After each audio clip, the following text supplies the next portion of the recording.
Hi, I'm Stephanie Pilbeam, and I think I've had classes with a few of you before, and so I'm looking forward to interacting with you guys. And a little bit about me. I graduated in 1999 from Sinclair Community College in Dayton, Ohio, and I worked in Dayton for a couple years, and then I moved out here to Kansas City area.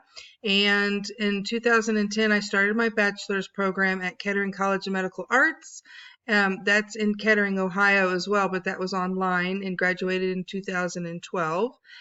And really my background is in cardiac and progressive care, and I really loved it. Worked with open heart patients, learned a lot of things through that, but then I felt the need to try something different, which is the wonderful thing about nursing. And I started in performance improvement in 2014 and have been there ever since. And that's been an interesting journey in itself. So in my track, I am in the Masters for Quality Management, and I started in May of 2018, and I only have 3 classes left until graduation, so I'm very excited about that. So some of my research experience: when I worked on the floor, I was involved in shared governance, and we had a unit-based council, and I was on that for a while. And then when I was the chair, we decided that we wanted to do a research study, and a lot of us were very passionate about quiet time. And so we did that, and we looked at indicators for length of stay, for let's see if I can remember this. It was a while ago. Length of stay, HCAHPS scores, and readmission rates. And we did have some significant findings on the length of stay and at HCAHPS scores.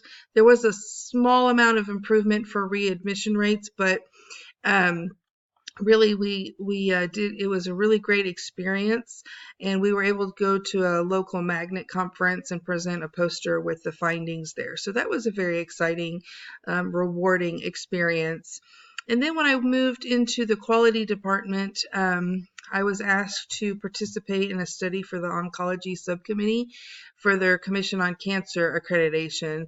And so there's a lot more guidelines for that. It is a study, but they do have certain criteria because they have so many different expectations for that, that it can't be this and it can't be that, because they're expected to do it in other areas. So anyhow, I worked with the registrar and a couple of different other people. I got to meet with somebody from KU and learn about the experience.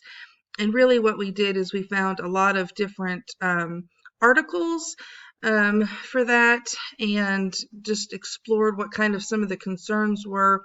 And then we had to do a study to see if their concerns were a valid issue, and then move on from there.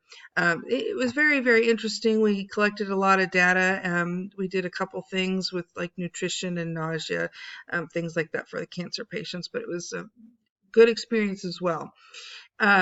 A little bit differences between the two. The research study on the floor was all nursing driven. It was all nursing interventions. The Commission on Cancer was, again, it was a little bit more structured, and it was more collaborative. So there's that. And I thought, since I had it, I just would pop up the poster that I did for the thing. It was, I was kind of excited to do it, so I have a copy here. And as you can see, we have the purpose and the background and our findings and the outcomes. So that was a good experience. All right, so for clinical practice, I worked in quality, and I've been there for a little over 5 years now, and so my focus is a lot different. So to me, a lot of the safety things are really close to my heart. So interruptions during care, effectiveness and method of handoff communication, ensuring patients understand their conditions to make informed decisions, and making discharge instructions meaningful. these are just kind of some of the things that I have jotted down in a notebook as I've been going along in this track. Um, but as circumstance would have it, with my cardiac background, I'm fortunate that I was asked to participate in a continuation of clinical alarms with a little bit of a shift in focus. And so there's really been a lot of evidence that's newer on this ST elevation monitoring.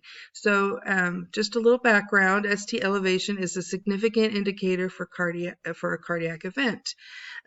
There's an issue with the parameters for all alarms being actionable. So that's how it is for our practice right now, is that everybody that's put on telemetry, there are events that are actionable and events that aren't actionable. And the high risk ones are the ones that you would call a physician, that you wouldn't change the alarms at all. The actionable ones are the ones that, if somebody comes in with bradycardia and they're in the 40s, well, of course, you would change the parameters so that it wouldn't alarm.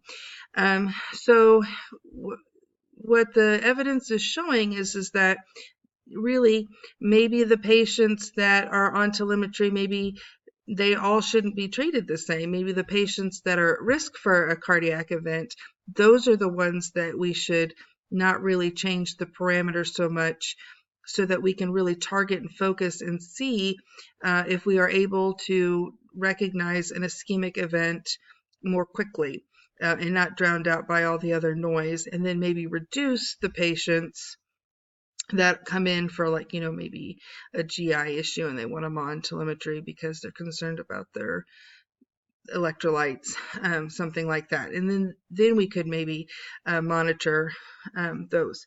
So I'm getting close to time here, but anyway, so that is my thought process on that. I'm excited. I think I'm going to be looking at that a little bit closer, and I look forward to having class with you, and thank you very much. Have a super day.